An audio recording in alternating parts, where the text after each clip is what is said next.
2024ರಿಂದ ಅನ್ವಯವಾಗುವಂತೆ ಮೂಲ ವೇತನ ಮತ್ತು ಪಿಂಚಣಿಯಲ್ಲಿ ಶೇ. 58.5ರಷ್ಟು ಹೆಚ್ಚಳದ ಆದೇಶ ಹೊರಡಿಸಿದೆಯಾದರೂ ಈ ಹೆಚ್ಚುವರಿ ಶೇ. 10ರ ಶಿಫಾರಸನ್ನು ಅಧಿಕೃತವಾಗಿ ಜಾರಿಗೆ ತಂದಿಲ್ಲ. ಜಾರಿಯಲ್ಲಿನ ವಿಳಂಬಕ್ಕೆ ಕಾರಣಗಳೇನು? ಮುಖ್ಯಮಂತ್ರಿ ಸಿದ್ದರಾಮಯ್ಯ ಅವರು ಆರ್ಥಿಕ ಶಿಸ್ತಿನ ಬಗ್ಗೆ ಪದೇ ಪದೇ ಪ್ರಸ್ತಾಪಿಸುತ್ತಿದ್ದು, ರಾಜ್ಯದ ಬೊಕ್ಕಸದ ಮೇಲೆ ಬೀಳುವ ಆರ್ಥಿಕ ಹೊರೆಯನ್ನು ಕಾರಣವಾಗಿ ನೀಡುತ್ತಿದ್ದಾರೆ. ಗ್ಯಾರಂಟಿ ಯೋಜನೆಗಳ ಹೊರೆ. ರಾಜ್ಯ ಸರ್ಕಾರದ ಪಂಚ ಗ್ಯಾರಂಟಿ ಯೋಜನೆಗಳಿಗೆ ವಾರ್ಷಿಕ ಸುಮಾರು 60,000 ಕೋಟಿ ರೂಪಾಯಿಗಳಿಗೂ ಹೆಚ್ಚು ಹಣ ಬೇಕಾಗಿದೆ. ಇದರಿಂದಾಗಿ ವೇತನ ಆಯೋಗದ ಎಲ್ಲಾ ಶಿಫಾರಸುಗಳನ್ನು ಒಟ್ಟಿಗೆ ಜಾರಿಗೊಳಿಸಲು ಸರ್ಕಾರ ಮೀನಮೇಷ ಎಣಿಸುತ್ತಿದೆ. ಆರ್ಥಿಕ ಇಲಾಖೆಯ ತಾಂತ್ರಿಕತೆ. ವೇತನ ಪರಿಷ್ಕರಣೆಯಿಂದ ಈಗಾಗಲೇ ಸರ್ಕಾರದ ಮೇಲೆ ವಾರ್ಷಿಕ 20,208 ಕೋಟಿ ರೂಪಾಯಿಗಳ ಹೆಚ್ಚುವರಿ ಹೊರೆ ಬಿದ್ದಿದೆ. ಈ ನಡುವೆ ಹೆಚ್ಚುವರಿ ಪಿಂಚಣಿ ನೀಡಲು ಹಣಕಾಸಿನ ಸಂಪನ್ಮೂಲಗಳ ಕ್ರೋಢೀಕರಣದ ಸವಾಲಿದೆ ಎಂದು ಸರ್ಕಾರ ಹೇಳುತ್ತಿದೆ. ಸಿ.ಎಸ್. ಷಡಾಕ್ಷರಿ ಅವರ ಹೋರಾಟ ಮತ್ತು ರಾಜ್ಯ ಸರ್ಕಾರಿ ನೌಕರರ ಸಂಘದ ಪಾತ್ರ. ರಾಜ್ಯ ಸರ್ಕಾರಿ ನೌಕರರ ಸಂಘದ ಅಧ್ಯಕ್ಷರಾದ ಸಿ.ಎಸ್. ಷಡಾಕ್ಷರಿ ಅವರು ಈ ವಿಷಯದಲ್ಲಿ ಅತ್ಯಂತ ಸಕ್ರಿಯವಾಗಿ ಕೆಲಸ ಮಾಡುತ್ತಿದ್ದಾರೆ. ನಿವೃತ್ತ ನೌಕರರಿಗೆ ಆಗುತ್ತಿರುವ ಅನ್ಯಾಯದ ವಿರುದ್ಧ ಧ್ವನಿ ಎತ್ತಿರುವ ಅವರು ಸರ್ಕಾರದ ಮೇಲೆ ನಿರಂತರ ಒತ್ತಡ ಹೇರುತ್ತಿದ್ದಾರೆ. ಷಡಾಕ್ಷರಿ ಅವರ ನಿಲುವು. ನಿವೃತ್ತ ನೌಕರರು ಸರ್ಕಾರದ ಅವಿಭಾಜ್ಯ ಅಂಗ. 70 ವರ್ಷ ದಾಟಿದವರಿಗೆ ಶೇ. 10ರಷ್ಟು ಹೆಚ್ಚುವರಿ ಪಿಂಚಣಿ ನೀಡುವುದು ಕೇವಲ ಆರ್ಥಿಕ ಸಹಾಯವಲ್ಲ, ಅದು ಅವರಿಗೆ ನೀಡುವ ಗೌರವ. ಈ ಬಗ್ಗೆ ಈಗಾಗಲೇ ಮುಖ್ಯಮಂತ್ರಿ ಸಿದ್ದರಾಮಯ್ಯ ಅವರೊಂದಿಗೆ ಹಲವು ಸುತ್ತಿನ ಮಾತುಕತೆ ನಡೆಸಲಾಗಿದೆ ಎಂದು ಅವರು ಇತ್ತೀಚಿನ ಸಭೆಗಳಲ್ಲಿ ತಿಳಿಸಿದ್ದಾರೆ. ಮುಂದಿನ ಯೋಜನೆ. ಸರ್ಕಾರವು ಈ ಬೇಡಿಕೆಯನ್ನು ಶೀಘ್ರವಾಗಿ ಈಡೇರಿಸದಿದ್ದರೆ ರಾಜ್ಯಾದ್ಯಂತ ಬೃಹತ್ ಪ್ರತಿಭಟನೆ ಅಥವಾ ಅಧಿವೇಶನದ ಸಂದರ್ಭದಲ್ಲಿ ಸರ್ಕಾರದ ಗಮನ ಸೆಳೆಯಲು ಸಂಘವು ಸಿದ್ಧತೆ ನಡೆಸುತ್ತಿದೆ. ಒಪಿಎಸ್, ಆಪ್ಸ್ ಮತ್ತು ಎನ್ಪಿಎಸ್ ಸಂಘರ್ಷ. ಪಿಂಚಣಿದಾರರ ವಲಯದಲ್ಲಿ ಹಳೆಯ ಪಿಂಚಣಿ ಯೋಜನೆ ಆಪ್ಸ್ ಜಾರಿಗೆ ತರಬೇಕೆಂಬ ಬೇಡಿಕೆಯು ಪ್ರಬಲವಾಗಿದೆ. ಚುನಾವಣಾ ಪೂರ್ವದಲ್ಲಿ ಕಾಂಗ್ರೆಸ್ ನೀಡಿದ್ದ ಭರವಸೆಯನ್ನು ಈಡೇರಿಸಲು ಸಿ.ಎಸ್. ಷಡಾಕ್ಷರಿ ನೇತೃತ್ವದಲ್ಲಿ ಉಮಾ ಮಹದೇವನ್ ಸಮಿತಿಯ ವರದಿಗಾಗಿ ಒತ್ತಡ ಹೇರಲಾಗುತ್ತಿದೆ. ಮುಖ್ಯ ಅಂಕಿಸಂಖ್ಯೆಗಳು. ಕನಿಷ್ಠ ಪಿಂಚಣಿ ಏರಿಕೆ 8,500 ರೂಪಾಯಿರಿಂದ 13,500 ರೂಪಾಯಿಗೆ. ಗರಿಷ್ಠ ಪಿಂಚಣಿ ಮಿತಿ 1,20,600 ರೂಪಾಯಿ. ಬಾಕಿ ಇರುವ ಬೇಡಿಕೆ 70 ವರ್ಷ ಮೇಲ್ಪಟ್ಟವರಿಗೆ ಶೇ. 10ರಷ್ಟು ಹೆಚ್ಚುವರಿ ಮೊತ್ತ. ಮುಕ್ತಾಯ. ನಿವೃತ್ತ ನೌಕರರ ನಿರೀಕ್ಷೆ. ನಿವೃತ್ತ ನೌಕರರು ತಮ್ಮ ಬದುಕಿನ ಸಂಧ್ಯಾಕಾಲದಲ್ಲಿ ಗೌರವಯುತವಾಗಿ ಬಾಳಲು ಈ ಪಿಂಚಣಿ ಹೆಚ್ಚಳ ಅತ್ಯಗತ್ಯ. ಮುಖ್ಯಮಂತ್ರಿ ಸಿದ್ದರಾಮಯ್ಯ ಅವರು ಈ ಹಿಂದೆ ಹಣಕಾಸು ಸಚಿವರಾಗಿ ಕೆಲಸ ಮಾಡಿದ ಅನುಭವ ಹೊಂದಿದ್ದು, ನಿವೃತ್ತರ ನೋವಿಗೆ ಸ್ಪಂದಿಸುತ್ತಾರೆ ಎಂಬ ಆಶಾವಾದ ಎಲ್ಲರಲ್ಲಿದೆ. ಅಧ್ಯಕ್ಷ ಸಿ.ಎಸ್. ಷಡಾಕ್ಷರಿ ಅವರ ನೇತೃತ್ವದ ಸಂಘಟಿತ ಹೋರಾಟವು ಸದ್ಯದಲ್ಲೇ ಸರ್ಕಾರದಿಂದ ಅಧಿಕೃತ ಆದೇಶ ಹೊರಬರುವಂತೆ ಮಾಡಲಿ ಎಂಬುದು ಎಲ್ಲರ ಹಾರೈಕೆ. ನಿಮಗೆ ಈ ವಿಷಯದ ಕುರಿತು ಯಾವುದಾದರೂ ಅಧಿಕೃತ ಸರ್ಕಾರಿ ಆದೇಶದ ಪ್ರತಿ ಅಥವಾ ನಿರ್ದಿಷ್ಟ ದಿನಾಂಕಗಳ ಬಗ್ಗೆ ಹೆಚ್ಚಿನ ಮಾಹಿತಿ ಬೇಕಿದ್ದರೆ ನಾನು ಹುಡುಕಿ ನೀಡಬಲ್ಲೆ.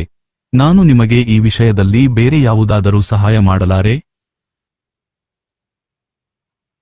ಸೊ ಬೇಸಿಕಲಿ ನೀವು ನೋಡ್ತಾ ಇರುವಂತದ್ದು ಯಾವ ರೀತಿಯಾಗಿ ನಮ್ಮ ಒಂದು ರಾಜ್ಯದಲ್ಲಿ ಪಿಂಚಣಿದಾರರಿಗೆ ಕಂಟಿನ್ಯೂಸ್ ಆಗಿ ಅನ್ಯಾಯ ಆಗ್ತಾ ಇರುವಂತದ್ದು. 7ನೇ ವೇತನ ಆಯೋಗದ ಅಡಿಯಲ್ಲಿಯೇ ನಮ್ಮ ಒಂದು ರಾಜ್ಯ ಪಿಂಚಣಿದಾರರಿಗೆ 10% ಹೆಚ್ಚಿನ ಒಂದು ಪಿಂಚಣಿಯನ್ನ 70 ವರ್ಷ ದಾಟಿರುವಂತಹ ಒಂದು ನೀಡಬೇಕಾಗಿತ್ತು. ಅದ್ರ ಜೊತೆಗೇನೆ ಏನೆಲ್ಲ 75-80 ವರ್ಷ ದಾಟಿರುವಂತಹ ಒಂದು ಪಿಂಚಣಿದಾರರಿಗೆ 15% ಮತ್ತು 90 ವರ್ಷ ದಾಟಿರುವಂತವರಿಗೆ 100% ಹೆಚ್ಚಿನ ಪಿಂಚಣಿಯನ್ನ ನೀಡಬೇಕು ಅಂತ ಈಗಾಗಲೇ 7ನೇ ವೇತನ ಆಯೋಗದ ಅಡಿಯಲ್ಲಿ ಶಿಫಾರಸುಗಳನ್ನ ಮಾಡಲಾಗಿತ್ತು. ಬಟ್ ಅದ್ಯಾವುದೂ ಕೂಡ ಇನ್ನೂ ಇಂಪ್ಲಿಮೆಂಟ್ ಆಗದೇ ಇರುವಂತದ್ದು ರಾಜ್ಯ ಪಿಂಚಣಿದಾರರ ಒಂದು ಆಕ್ರೋಶ ವ್ಯಕ್ತಪಡಿಸ್ತಾ ಇರುವಂತಹ ಒಂದು ವಿಷಯವಾಗಿದೆ. ಏನಕ್ಕಂದ್ರೆ ಪಿಂಚಣಿದಾರರು ಎಕ್ಸ್ಪೆಕ್ಟ್ ಮಾಡಿರುವಂತದ್ದು 7ನೇ ವೇತನ ಆಯೋಗದ ಅಡಿಯಲ್ಲಿ ಯಾವ ರೀತಿಯಾಗಿ ನಮ್ಮ ಒಂದು ಸಂಬಳ ಏರಿಕೆ ಮಾಡಲಾಗ್ತಾ ಇದೆ, ಅಂದ್ರೆ ಪ್ರೆಸೆಂಟ್ ಆಗಿ ಕೆಲಸ ಮಾಡುತ್ತಿರುವಂತಹ ಒಂದು ಸರ್ಕಾರಿ ನೌಕರರ ಸಂಬಳ ಯಾವ ರೀತಿಯಾಗಿ ಏರಿಕೆ ಮಾಡಲಾಗ್ತಾ ಇದೆ, ಅದ್ರ ಜೊತೆಗೇನೆ ಪಿಂಚಣಿದಾರರ ಒಂದು ವೇತನದಲ್ಲಿಯೂ ಕೂಡ ವೃದ್ಧಿಯನ್ನ ಮಾಡಲಾಗುತ್ತೆ ಅಂತ ಭಾವಿಸಿದ್ದರು. ಅದ್ರ ಜೊತೆಗೇನೆ ಸಿ.ಎಸ್. ಷಡಕ್ಷರಿ ಅವರು ಕೂಡ ಟೈಮಲ್ಲಿ ಹೇಳಿರುವಂತಹ ಒಂದು ಭರವಸೆಗಳನ್ನ ನಾವು ನೋಡಿದ್ರೆ ಪಿಂಚಣಿದಾರರಿಗೆ ಮತ್ತು ಪ್ರೆಸೆಂಟ್ ಆಗಿ ಕೆಲಸ ಮಾಡುತ್ತಿರುವಂತಹ ಸರ್ಕಾರಿ ನೌಕರರು ಎಲ್ಲರಿಗೂ ಕೂಡ ಈ ಒಂದು 7ನೇ ವೇತನ ಆಯೋಗದ ಲಾಭ ಸಿಗಲಿದೆ ಅಂತಾನೆ ಹೇಳಿದ್ರು. ಸೊ ಇದಾದ್ಮೇಲೆ ಪಿಂಚಣಿದಾರರ ಒಂದು ನಿವೃತ್ತ ನೌಕರರು ಮತ್ತು ಪಿಂಚಣಿದಾರರ ಸಂಘದ ಅಧ್ಯಕ್ಷರಾಗಿರುವಂತಹ ಎಲ್ ಭೈರಪ್ಪನವರು ಕೂಡ ನಮ್ಮ ಒಂದು CS ಷಡಕ್ಷರಿ ಅವರಿಗೆ ಪತ್ರಗಳನ್ನ ಕೂಡ ಬರೆದಿದ್ದಾರೆ. CM ಸಿದ್ದರಾಮಯ್ಯನವರನ್ನ ಕೂಡ ಭೇಟಿ ಮಾಡಿರುವಂತದ್ದು ನಾವು ಮೊದಲು ನೋಡಿದ್ದೇವೆ. ಸೊ ಎಲ್ಲ ಒಂದು ಚರ್ಚೆಗಳಲ್ಲಿ ಬೇಸಿಕಲಿ ಸರ್ಕಾರ ಪಾಸಿಟಿವ್ ಆಗಿ ಸ್ಪಂದನೆಯನ್ನೇ ನೀಡ್ತಾ ಇದೆ. ಆದರೆ ಅದಕ್ಕೆ ತಕ್ಕಂತೆ ರಿಸಲ್ಟ್ಗಳು ಯಾವುದೇ ರೀತಿಯಾಗಿ ಕಾಣ್ತಾ ಇಲ್ಲ. ನಮ್ಮ ಒಂದು ಪಿಂಚಣಿದಾರರಿಗೆ ಸಿಗ್ತಾ ಇರುವಂತಹ ಪಿಂಚಣಿ ಆಗಿರ್ಬೋದು ಅಥವಾ ಫ್ಯಾಮಿಲಿ ಪೆನ್ಷನ್ ಆಗಿರ್ಬೋದು ಇನ್ನೂ ಕೂಡ ವೃದ್ಧಿ ಆಗದೆ ಇರುವಂತದ್ದು ತುಂಬಾನೇ ಕ್ಲಿಷ್ಟಕರ ವಿಷಯವಾಗಿರುವಂತದ್ದು. ಸೊ ಆ ಒಂದು ನಿಟ್ಟಿನಲ್ಲಿ ರೀಸೆಂಟ್ ಆಗಿ CM ಸಿದ್ದರಾಮಯ್ಯ ಅವರನ್ನ ಭೇಟಿ ಮಾಡಿರುವಂತಹ CS ಷಡಕ್ಷರಿ ಅವರು ನಮ್ಮ ಒಂದು ರಾಜ್ಯದಲ್ಲಿ ನಮ್ಮ ಸರ್ಕಾರಿ ನೌಕರರ ಬೇಡಿಕೆಯಂತೆ 7ನೇ ವೇತನ ಆಯೋಗವನ್ನ ನೀವು ಇಂಪ್ಲಿಮೆಂಟ್ ಮಾಡಿಕೊಟ್ಟಿದ್ದೀರಾ. ಆ ಒಂದು ವಿಷಯದಲ್ಲಿ ನಿಮಗೆ ಧನ್ಯವಾದಗಳನ್ನ ನಾವು ಹೇಳಕ್ ಬಯಸ್ತೀವಿ. ಆದರೆ ನಮ್ಮ ಒಂದು ಪಿಂಚಣಿದಾರರ ಬಹುದಿನಗಳ ಬೇಡಿಕೆಯಾಗಿರುವಂತಹ ಏನು ವರ್ಷಗಳಿಗೆ ಸಂಬಂಧಿಸಿದಂತೆ 70 ವರ್ಷ ದಾಟಿರುವಂತಹ ಪಿಂಚಣಿದಾರರಿಗೆ 10% ಹೆಚ್ಚಿನ ಪಿಂಚಣಿ, ಅದೇ ರೀತಿಯಾಗಿ 80 ವರ್ಷ ದಾಟಿರುವಂತಹ ಪಿಂಚಣಿದಾರರಿಗೆ 15% ಮತ್ತು 90 ವರ್ಷ ದಾಟಿರುವಂತಹ ಪಿಂಚಣಿದಾರರಿಗೆ ಸುಮಾರು 100% ಇಲ್ಲಿ ಹೆಚ್ಚಿನ ಒಂದು ಪಿಂಚಣಿಯನ್ನ ನೀಡಬೇಕು ಅಂತ ಏನು ಮೊದಲಿನಿಂದಲೂ ಬೇಡಿಕೆಯನ್ನ ಇಡಲಾಗ್ತಾ ಇದೆ. ಆ ಒಂದು ಬೇಡಿಕೆಯನ್ನ ಯಾವಾಗ ಸರ್ಕಾರ ಈಡೇರಿಸಲಿದೆ, ಯಾವಾಗ ಅದಕ್ಕೆ ನೀವು ಗ್ರೀನ್ ಸಿಗ್ನಲ್ ಅನ್ನ ನೀಡ್ತೀರಾ ಮತ್ತು ಯಾವಾಗ ಆಕ್ಚುಲ್ ಆಗಿ ನಮ್ಮ ಒಂದು ಪಿಂಚಣಿದಾರರ ಖಾತೆಗೆ ಹೆಚ್ಚಿನ ಮೊತ್ತ ಬಂದು ಸೇರಲಿದೆ, ಈ ಒಂದು ವಿಷಯಗಳಿಗೆ ಸಂಬಂಧಿಸಿದಂತೆ ಚರ್ಚೆಯನ್ನ ಮಾಡಲಾಗಿದೆ. ಸೊ ಅದಕ್ಕೆ CM ಸಿದ್ದರಾಮಯ್ಯನವರು ಕೂಡ ಪಾಸಿಟಿವ್ ಆಗಿ ಸ್ಪಂದನೆಯನ್ನ ನೀಡಿದ್ದಾರೆ ಅಂತ ಹೇಳಲಾಗ್ತಾ ಇದೆ. ಅಂಡ್ ಮುಂಬರುವ ದಿನಗಳಲ್ಲಿ ಅದಕ್ಕೆ ಸಂಬಂಧಿಸಿದಂತೆ ಅಫಿಷಿಯಲ್ ಆಗಿರುವಂತಹ ಒಂದು ಕರ್ನಾಟಕ ಸರ್ಕಾರದ ಕಡೆಯಿಂದ ಕರ್ನಾಟಕ ಸರ್ಕಾರ ನಡವಳಿಗಳ ಒಂದು ಪತ್ರವನ್ನ ರಿಲೀಸ್ ಮಾಡುವ ಮುಖಾಂತರ ರಾಜ್ಯದ ಎಲ್ಲ ಒಂದು ಪಿಂಚಣಿದಾರರಿಗೆ ಏನು 70 ವರ್ಷ ದಾಟಿರುವಂತಹ ಪಿಂಚಣಿದಾರರಿದ್ದಾರೆ ಅವರಿಗೆ ಇಲ್ಲಿ ಆಗ್ತಾ ಇರುವಂತಹ ಅನ್ಯಾಯವನ್ನ ನಾವು ಸರಿಪಡಿಸ್ತೀವಿ ಅನ್ನೋ ಒಂದು ವಿಷಯವನ್ನ ಕೂಡ ಹೇಳಿದ್ದಾರೆ. ಆದರೆ ಈ ಒಂದು ವಿಷಯ ತುಂಬಾ ಸತಿ ಈ ರೀತಿಯಾಗಿ ಆಗಿದೆ. ಅಂದ್ರೆ ಮೊದಲು ಕೂಡ ಇದ್ರ ಮೇಲೆ ಡಿಸ್ಕಷನ್ಸ್ ಗಳು ಆಲ್ರೆಡಿ ಆಗಿದೆ, ಇದ್ರ ಮೇಲೆ ತುಂಬಾ ಸತಿ ಮೀಟಿಂಗ್ಸ್ ಗಳು ಕೂಡ ಆಗಿದೆ. ಅಂಡ್ ಸರ್ಕಾರ ಯಾವತ್ತೂ ಕೂಡ ನಾವು ಕೊಡಂಗಿಲ್ಲ ಅಂತ ಹೇಳ್ತಿಲ್ಲ, ಕೊಡುತ್ತೆ ಅಂತಾನೆ ಹೇಳ್ತಾ ಇದೆ. ಆದರೆ ಯಾವಾಗ ಆಕ್ಚುಲ್ ಆಗಿ ಸರ್ಕಾರಿ ನೌಕರರ ಖಾತೆಗೆ ಈ ಒಂದು ಹಣ ಬಂದು ಸೇರಲಿದೆ, ಯಾವಾಗ ಪಿಂಚಣಿದಾರರ ಒಂದು ಪಿಂಚಣಿ ಏರಲಿದೆ ಮತ್ತು ಯಾವಾಗ ಫ್ಯಾಮಿಲಿ ಪೆನ್ಷನರ್ಸ್ ಗಳ ಒಂದು ಫ್ಯಾಮಿಲಿ ಪೆನ್ಷನ್ ಏರಲಿದೆ, ಈ ಒಂದು ವಿಷಯ ತುಂಬಾನೇ ಇಂಪಾರ್ಟೆಂಟ್ ಆಗಿದೆ. ಏನಕ್ಕಂದ್ರೆ 70 ವರ್ಷ ದಾಟಿರುವಂತಹ ಸಾವಿರಾರು ಪಿಂಚಣಿದಾರರು, ಲಕ್ಷಾಂತರ ಪಿಂಚಣಿದಾರರು ನಮ್ಮ ಒಂದು ರಾಜ್ಯದಲ್ಲಿ ಇದ್ದಾರೆ. ಆದರೆ ನಮ್ಮ ಒಂದು ರಾಜ್ಯದಲ್ಲಿ ಈ ಒಂದು ಇಂಪ್ಲಿಮೆಂಟೇಷನ್ ಇನ್ನೂ ಕೂಡ ಆಗಿಲ್ಲ. ನೀವು ಬೇರೆ ರಾಜ್ಯಗಳಿಗೆ ಕಂಪೇರ್ ಮಾಡಿದ್ರೆ ಆಲ್ರೆಡಿ ತೆಲಂಗಾಣ, ತಮಿಳುನಾಡು ಮತ್ತು ಆಂಧ್ರ ಪ್ರದೇಶ್ ಈ ರೀತಿಯಾದಂತಹ ರಾಜ್ಯಗಳಲ್ಲಿ ದೂರ ಇರುವಂತಹ ರಾಜ್ಯಗಳಲ್ಲ, ನಮ್ಮ ಒಂದು ಸುತ್ತಮುತ್ತ ಇರುವಂತಹ ರಾಜ್ಯಗಳಲ್ಲಿಯೇ ಆಲ್ರೆಡಿ 70 ವರ್ಷ ದಾಟಿರುವಂತಹ ಪಿಂಚಣಿದಾರರಿಗೆ 15ರಿಂದ 20% ಹೆಚ್ಚಿನ ಒಂದು ಪಿಂಚಣಿಯನ್ನ ನೀಡಲಾಗ್ತಾ ಇದೆ. ಅಲ್ಲಿ ಆಲ್ರೆಡಿ ಇಂಪ್ಲಿಮೆಂಟ್ ಆಗಿರುವಂತದ್ದನ್ನ ನಮ್ಮ ಒಂದು ರಾಜ್ಯದಲ್ಲಿ ಇಂಪ್ಲಿಮೆಂಟ್ ಮಾಡಿ ಅಂತ ರಾಜ್ಯ ಸರ್ಕಾರಿ ನೌಕರರು ಮತ್ತು ಪಿಂಚಣಿದಾರರು ಇಲ್ಲಿ ಕೇಳ್ತಾ ಇರುವಂತದ್ದು. ಆದರೂ ಕೂಡ ಸರ್ಕಾರದ ಕಡೆಯಿಂದ ಒಂದು ಪಾಸಿಟಿವ್ ಆಗಿರುವಂತಹ ರೆಸ್ಪಾನ್ಸ್ ಬಂದಿದೆ. ಆದರೂ ಅದನ್ನ ಅಫಿಷಿಯಲ್ ಆಗಿ ಇಂಪ್ಲಿಮೆಂಟ್ ಮಾಡೋ ನಿಟ್ಟಿನಲ್ಲಿ ಸರ್ಕಾರದ ಕಡೆಯಿಂದ ಒಂದು ಆದೇಶವಾಗಲಿ ಅಥವಾ ಸರ್ಕಾರದ ಕಡೆಯಿಂದ ಒಂದು ಕಮಿಟಿ ಆಗಲಿ ಇನ್ನೂ ಕೂಡ ಇಂಪ್ಲಿಮೆಂಟ್ ಆಗದೆ ಇರುವಂತದ್ದು ಸರ್ಕಾರಿ ನೌಕರರ ಒಂದು ಚಿಂತೆಗೆ ಕಾರಣವಾಗಿದೆ. ಸೊ CS ಷಡಕ್ಷರಿ ಅವರು ಹೇಳ್ತಾ ಇರ್ತಾರೆ, OPS ಅನ್ನ ನಾವು ಪಡೆದೇ ಪಡಿತೀವಿ, ಕರ್ನಾಟಕವನ್ನ ಬಂದ್ ಮಾಡಿ ಆದರೂ ಕಂಪ್ಲೀಟ್ ಶಟ್ ಡೌನ್ ಆದ್ರೂ ಮಾಡಿ ನಾವು OPS ಅನ್ನ ಪಡಿತೀವಿ, ಯಾವುದೇ ಕಾರಣಕ್ಕೂ ಬಿಡಲ್ಲ ಅನ್ನೋ ಒಂದು ವಿಷಯವನ್ನ ಹೇಳ್ತಾ ಇದ್ದಾರೆ. ಇನ್ನೊಂದ್ ಕಡೆ ಕೇಂದ್ರ ಸರ್ಕಾರಕ್ಕೆ ಪರಿಪೂರ್ಣವಾಗಿರುವಂತಹ ವೇತನವನ್ನ ನಮ್ಮ ಒಂದು ರಾಜ್ಯ ಸರ್ಕಾರಿ ನೌಕರರಿಗೆ ಸಿಗುವಂತೆ ಮಾಡ್ತೀವಿ ಅಂತ ಲಾಸ್ಟ್ ಟೈಮ್ ನಡೆದಿರುವಂತಹ ರಾಜ್ಯ ಕಾರ್ಯಕಾರಿಣಿ ಸಭೆಯಲ್ಲಿ ಅದನ್ನು ಕೂಡ ಅನೌನ್ಸ್ ಮಾಡಿದ್ದಾರೆ. ಸೊ ಒಂದ್ ಕಡೆ ನೋಡಿದ್ರೆ CS ಷಡಕ್ಷರಿ ಅವರು ನಾವೆಲ್ಲರೂ ಕೂಡ ಒಂದು ಅಂತ ಹೇಳ್ತಾ ಇದ್ದಾರೆ. ರಾಜ್ಯ ಸರ್ಕಾರಿ ನೌಕರರಾಗಲಿ, ರಾಜ್ಯ ಪಿಂಚಣಿದಾರರಾಗಲಿ ಅಥವಾ ರಾಜ್ಯದಲ್ಲಿರುವಂತಹ ಫ್ಯಾಮಿಲಿ ಪೆನ್ಷನರ್ಸ್ ಆಗಲಿ, ನಾವೆಲ್ಲರೂ ಕೂಡ ಒಂದೇ ಆಗಿದ್ದು ಈ ಒಂದು ಹೋರಾಟವನ್ನ ಮಾಡೋಣ ಅಂತ ಹೇಳ್ತಾರೆ. ಬಟ್ ಇನ್ನೊಂದು ಕಡೆ ರಾಜ್ಯ ಪಿಂಚಣಿದಾರರ ಈ ಒಂದು ವಿಷಯ ಏನಿದೆ, ಈ ಒಂದು ಸಮಸ್ಯೆ ಏನಿದೆ, ಇದಕ್ಕೆ ಸಂಬಂಧಿಸಿದಂತೆ ಅಷ್ಟು ಅಗ್ರೆಷನ್ ಅನ್ನ ಅವರು ತೋರಿಸ್ತಾ ಇಲ್ಲ ಅಂತ ಅನಿಸ್ತಾ ಇದೆ. ಏನಕ್ಕಂದ್ರೆ ಎಲ್ಲ ಒಂದು ವಿಷಯಗಳಿಗೆ ಸಂಬಂಧಿಸಿದಂತೆ ಮೀಟಿಂಗ್ಸ್ ಗಳಾಗ್ತಾ ಇದೆ. ಮೊನ್ನೆ ನಾವು ನೋಡಿದೀವಿ ಕೋಲಾರದಲ್ಲಿ ನಡೆದಿರುವಂತಹ ಮೀಟಿಂಗ್ ಅಲ್ಲೂ ಕೂಡ ಅವ್ರು ಹೇಳಿದ್ರು OPS ಗೆ ಸಂಬಂಧಿಸಿದಂತೆ ಆಲ್ರೆಡಿ ಕಮಿಟಿ ಫೈನಲೈಸೇಷನ್ ಫೇಸ್ ಅಲ್ಲಿ ಬಂದಿರುವಂತದ್ದು, ನಾವು ತುಂಬಾ ಬೇಗ OPS ಅನ್ನ ಒಂದು ಫೈನಲ್ ರಿಪೋರ್ಟ್ ಅನ್ನ ಸಬ್ಮಿಟ್ ಮಾಡಬೇಕು ಅಂತ ಸರ್ಕಾರದ ಮೇಲೆ ಕಂಟಿನ್ಯೂಸ್ ಆಗಿರುವಂತಹ ಪ್ರೆಷರ್ ಅನ್ನ ಹಾಕ್ತಾ ಇದ್ದೀವಿ ಅನ್ನೋ ಒಂದು ವಿಷಯನ ಹೇಳಿದ್ರು. Okay, that's fine. ನೀವು ಸರ್ಕಾರದ ಮೇಲೆ ಪ್ರೆಷರ್ ಅನ್ನ ಹಾಕ್ತಾ ಇರುವಂತದ್ದು OPS ಇಂಪ್ಲಿಮೆಂಟ್ ಮಾಡೋದಕ್ಕೆ ಸರ್ಕಾರದ ಮೇಲೆ ಒಂದು ಪ್ರೆಷರ್ ಆಗ್ತಾ ಇರುವಂತದ್ದು ಪ್ರೆಸೆಂಟ್ ಆಗಿ ಕೆಲಸ ಮಾಡುತ್ತಿರುವಂತಹ ಸರ್ಕಾರಿ ನೌಕರರಿಗೆ ಒಳ್ಳೆಯ ವಿಷಯವಾಗಿದೆ. ಆದರೆ ಆಲ್ರೆಡಿ ರಿಟೈರ್ಡ್ ಆಗಿರುವಂತ ಸರ್ಕಾರಿ ನೌಕರರು ಆಲ್ಮೋಸ್ಟ್ ಅವರ ಬಗ್ಗೆ ಹೋರಾಡೋಕೆ ಯಾರು ಕೂಡ ಇರೋದಿಲ್ಲ ಅಂತ ಒಂದು ಸರ್ಕಾರಿ ನೌಕರರಿಗೆ ಇಲ್ಲಿ ಸಿ.ಎಸ್. ಷಡಕ್ಷರಿ ಅವರು ರಾಜ್ಯ ಸಂಘದ ಅಧ್ಯಕ್ಷರಾಗಿರುವಂತ ಒಂದು ನಿಟ್ಟಿನಲ್ಲಿ ಅವರ ಒಂದು ಕರ್ತವ್ಯವಾಗುತ್ತೆ ಪಿಂಚಣಿದಾರರಿಗೂ ಕೂಡ ಆಗ್ತಾ ಇರುವಂತ ಈ ಒಂದು ವಿಷಯದ ಬಗ್ಗೆ ಅವರು ಗಮನವನ್ನ ಹರಿಸಬೇಕು ಮತ್ತು ಯಾವ ರೀತಿಯಾಗಿ ಈ ಒಂದು ಹೆಲ್ತ್ ಬೆನಿಫಿಟ್ಸ್ ಆಗಿರ್ಬೋದು ಪಿಂಚಣಿದಾರರಿಗೆ ಹೆಲ್ತ್ ಬೆನಿಫಿಟ್ಸ್ ಅನ್ನ ಎಕ್ಸ್ಟೆಂಡ್ ಮಾಡಲಾಗಿಲ್ಲ ಆರೋಗ್ಯ ಸಂಜೀವಿನಿ ಯೋಜನೆ ನಮ್ಗೆಲ್ಲರೂ ಕೂಡ ಗೊತ್ತು ಬಸವರಾಜ ಬೊಮ್ಮಾಯಿ ಅವರು ಇರುವಂತಹ ಒಂದು ಕಾಲದಿಂದಲೂ ಕೂಡ ಅದ್ರ ಮೇಲೆ ಡಿಸ್ಕಷನ್ ಆಗ್ತಾ ಇತ್ತು ವಿಧಾನಸೌಧದ ಒಂದು ಬ್ಲಾಂಕೆಟ್ ಹಾಲ್ ಅಲ್ಲಿ ಇದ್ರ ಬಗ್ಗೆ ಮೊಟ್ಟ ಮೊದಲೇ ಒಂದು ಅನೌನ್ಸ್ಮೆಂಟ್ ಅನ್ನ ಮಾಡಲಾಗಿತ್ತು ಬಟ್ ಆಕ್ಚುಲ್ ಆಗಿ ಯಾವ ಒಂದು ಲಿಸ್ಟ್ ಆಫ್ ಹಾಸ್ಪಿಟಲ್ಸ್ ನಲ್ಲಿ ಇದರಿಂದ ಟ್ರೀಟ್ಮೆಂಟ್ ಸಿಗಲಿದೆ ಮತ್ತು ಯಾವೆಲ್ಲ ಟ್ರೀಟ್ಮೆಂಟ್ಸ್ ಗಳಿಗೆ ಎಷ್ಟೆಲ್ಲ ಪರ್ಸೆಂಟ್ ಇದರಲ್ಲಿ ಕ್ಯಾಶ್ಲೆಸ್ ಇರುತ್ತಾ ಅಥವಾ ನಾವು ಮೊದಲು ತುಂಬಿ ಆಮೇಲೆ ಇದನ್ನ ರಿಯಂಬರ್ಸ್ ಮಾಡುವಂತ ವ್ಯವಸ್ಥೆ ಇರುತ್ತಾ ಈ ಎಲ್ಲ ಒಂದು ವಿಷಯಗಳಿಗೆ ಸಂಬಂಧಿಸಿದಂತೆ ಮೊದಲೇ ಡಿಸ್ಕಷನ್ ಆಗಿತ್ತು ಬಟ್ ಆದ್ರೆ ಫೈನಲ್ ಆಗಿ ಸುವರ್ಣ ಸುರಕ್ಷಾ ಟ್ರಸ್ಟ್ ಯೋಜನೆ ಕಡೆಯಿಂದ ಅದನ್ನ ಇಂಪ್ಲಿಮೆಂಟ್ ಮಾಡಲಾಯಿತು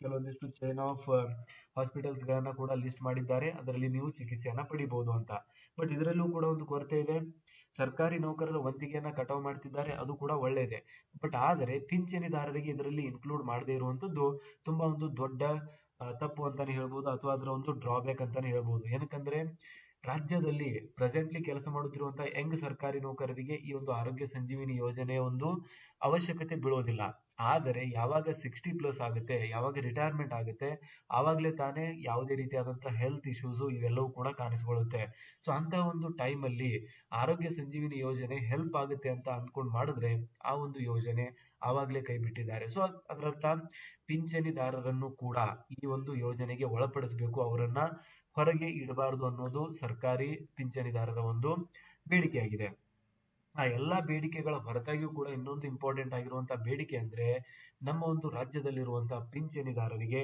10% ಹೆಚ್ಚಿನ ಪಿಂಚಣಿ 70 ಇಯರ್ಸ್ ಅಬೋ ಇರುವಂತವರಿಗೆ 10% 80 ಇಯರ್ಸ್ 85 ಇಯರ್ಸ್ ಅಬೋ ಇರುವಂತವರಿಗೆ 20 ಮತ್ತು 90 ಇಯರ್ಸ್ ಅಬೋ ಇರುವಂತವರಿಗೆ 100% ಹೆಚ್ಚಿನ ಒಂದು ಪಿಂಚಣಿಯನ್ನ 7ನೇ ವೇತನ ಆಯೋಗದ ಒಂದು ಅನುಷ್ಠಾನ ವರದಿಯ ಪ್ರಕಾರ ನೀಡಬೇಕಾಗಿತ್ತು ಬಟ್ ಅದನ್ನ ಇನ್ನೂ ಕೂಡ ಯಾಕೆ ಇಂಪ್ಲಿಮೆಂಟ್ ಮಾಡಿಲ್ಲ ಅದರಿಂದ ಆಗುವಂತಹ ಒಂದು ದುಷ್ಪರಿಣಾಮಗಳು ಎಲ್ಲದರಗಳು ಕೂಡ ಇಲ್ಲಿ ನಾವು ನೋಡ್ತಾ ಇದ್ದೇವೆ ಸೊ ಕರ್ನಾಟಕ ರಾಜ್ಯದ ಲಕ್ಷಾಂತರ ಸರ್ಕಾರಿ ನಿವೃತ್ತ ನೌಕರರ ಬಹುದಿನಗಳ ಬೇಡಿಕೆ ಆಗಿರುವಂತಹ 10% ಹೆಚ್ಚುವರಿ ಪಿಂಚಣಿ ಮತ್ತು 7ನೇ ವೇತನ ಆಯೋಗದ ಪೂರ್ಣ ಪ್ರಮಾಣದ ಅನುಷ್ಠಾನದ ಕುರಿತು ಇಲ್ಲಿ ಇಂಪಾರ್ಟೆಂಟ್ ಆಗಿರುವಂತಹ ಒಂದು ಡಿಸ್ಕಷನ್ ಒಂದು ಇಂಪಾರ್ಟೆಂಟ್ ಆಗಿರುವಂತಹ ವಿಡಿಯೋನ ಇವತ್ತು ನಾವು ನೋಡ್ತಾ ಇದ್ದೇವೆ ಕರ್ನಾಟಕದ ನಿವೃತ್ತ ಸರ್ಕಾರಿ ನೌಕರರು 10% ಪಿಂಚಣಿ ಹೆಚ್ಚಳ ಭರವಸೆ ಮತ್ತು ವಾಸ್ತವದ ನಡುವೆ ಒಂದು ವಿಶ್ಲೇಷಣೆಯನ್ನ ಇವತ್ತಿನ ಒಂದು ವಿಡಿಯೋದಲ್ಲಿ ನಾವು ನೋಡೋಣ ಭರವಸೆ ಏನ್ ಕೊಡಲಾಗಿತ್ತು ಮತ್ತು ವಾಸ್ತವದಲ್ಲಿ ಯಾವ ರೀತಿಯಾದಂತಹ ಒಂದು ಅಪ್ಡೇಟ್ಗಳು ನಮಗೆ ಬರ್ತಾ ಇದೆ ಅದ್ರ ಬಗ್ಗೆ ಇವತ್ತಿನ ಒಂದು ವಿಡಿಯೋದಲ್ಲಿ ನಾವು ಸಂಪೂರ್ಣವಾಗಿರುವಂತಹ ಚರ್ಚೆಯನ್ನ ಮಾಡೋಣ ಸೊ ಹಾಗಾಗಿ ವಿಡಿಯೋನ ಕೊನೆವರೆಗೆ ನೋಡಿ ಮತ್ತು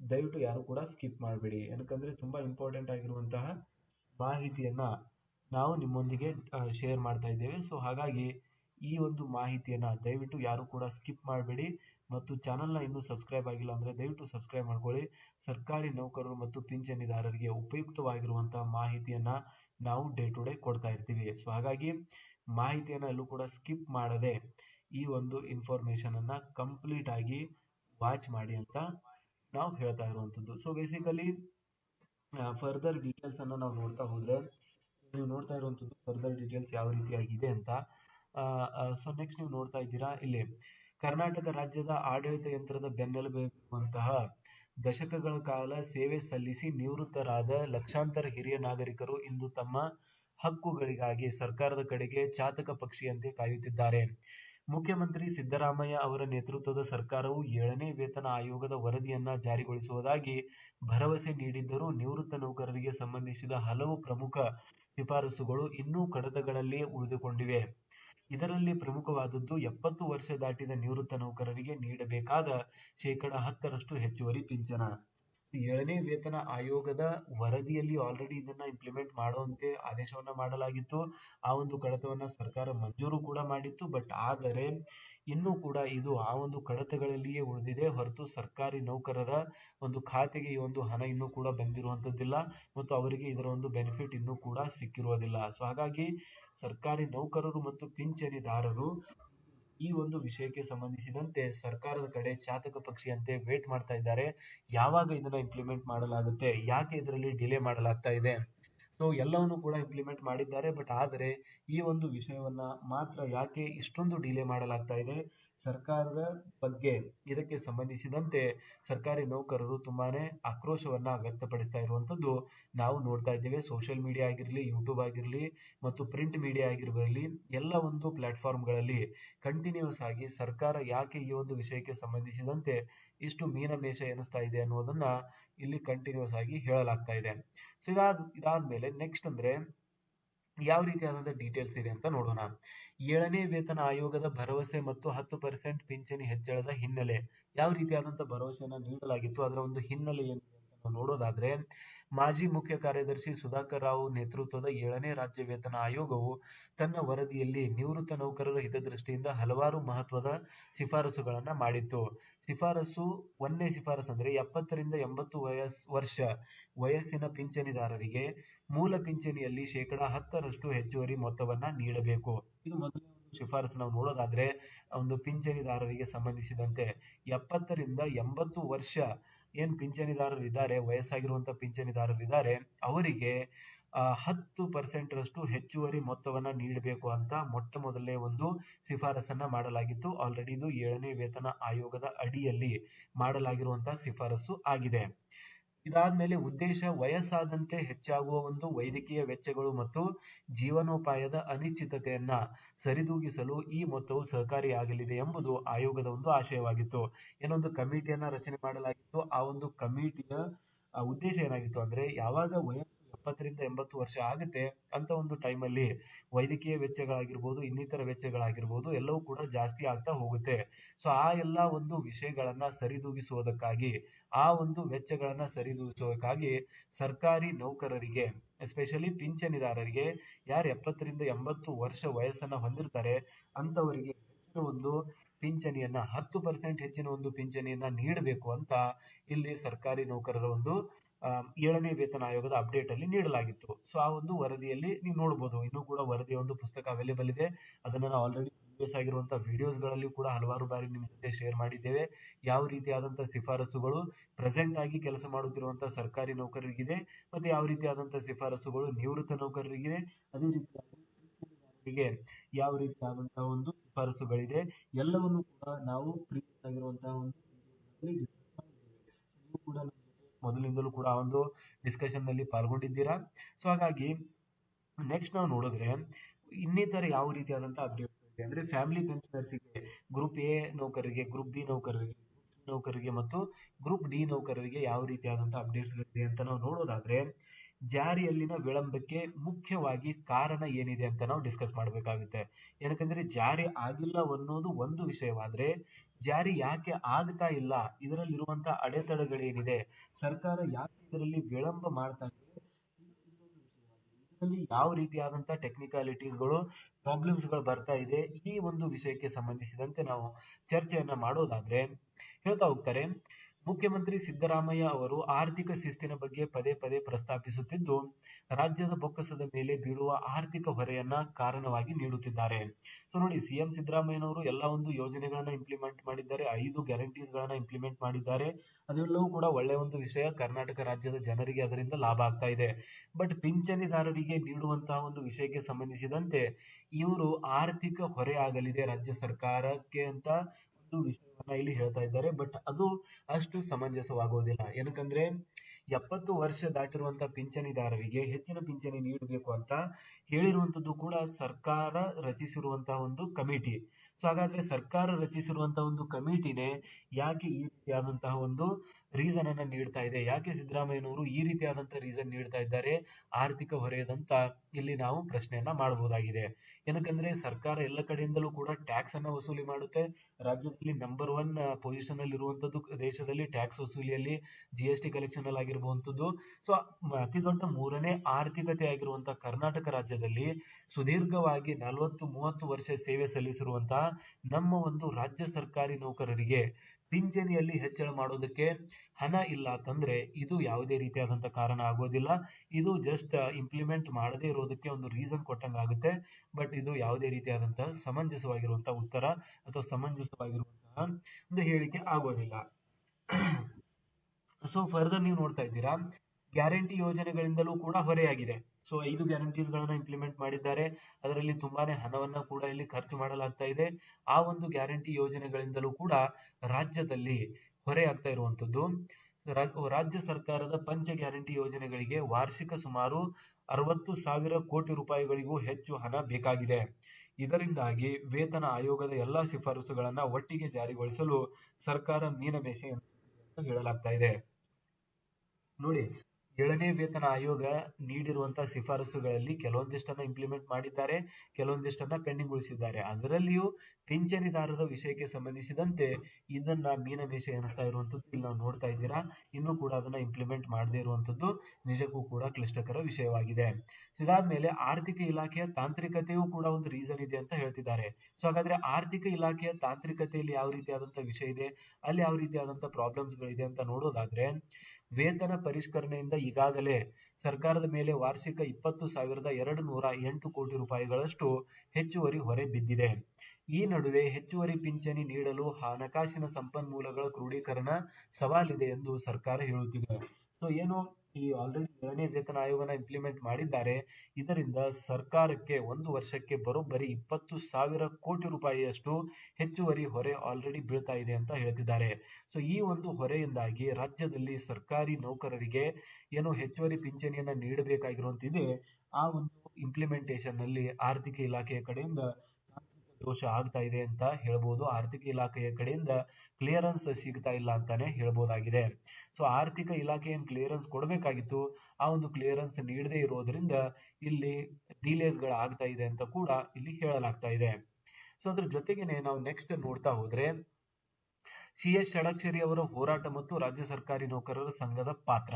ಸೊ ಬೇಸಿಕಲಿ ನಮ್ಗೆಲ್ಲರೂ ಕೂಡ ಗೊತ್ತು, CS ಷಡಕ್ಷರಿ ಅವರು ಯಾವಾಗಿಂದ ಕರ್ನಾಟಕ ರಾಜ್ಯ ಸರ್ಕಾರಿ ನೌಕರರ ಸಂಘದ ಅಧ್ಯಕ್ಷರಾಗಿ ಪದಾಧಿಕಾರಿಯಾಗಿ ಒಂದು ತಮ್ಮ ಹುದ್ದೆಯನ್ನು ಅಲಂಕರಿಸಿದ್ದಾರೆ. ಆವಾಗಿನಿಂದ 7ನೇ ವೇತನ ಆಯೋಗ ಆಗಿರ್ಬೋದು, DA ಹೈಕ್ಗಳಾಗಿರ್ಬೋದು, ಅಂಡ್ ಹೆಣ್ಮಕ್ಳಿಗೆ ಅಂದ್ರೆ ಫಿಮೇಲ್ ವರ್ಕರ್ಸ್ಗೆ ಒಂದು ರಜೆಗಳಾಗಿರ್ಬೋದು, ಮೆಟರ್ನಿಟಿ ಲೀವ್ಸ್ ಗಳಾಗಿರ್ಬೋದು, ಪ್ಯಾಟರ್ನಿಟಿ ಲೀವ್ಸ್ ಗಳಾಗಿರ್ಬೋದು,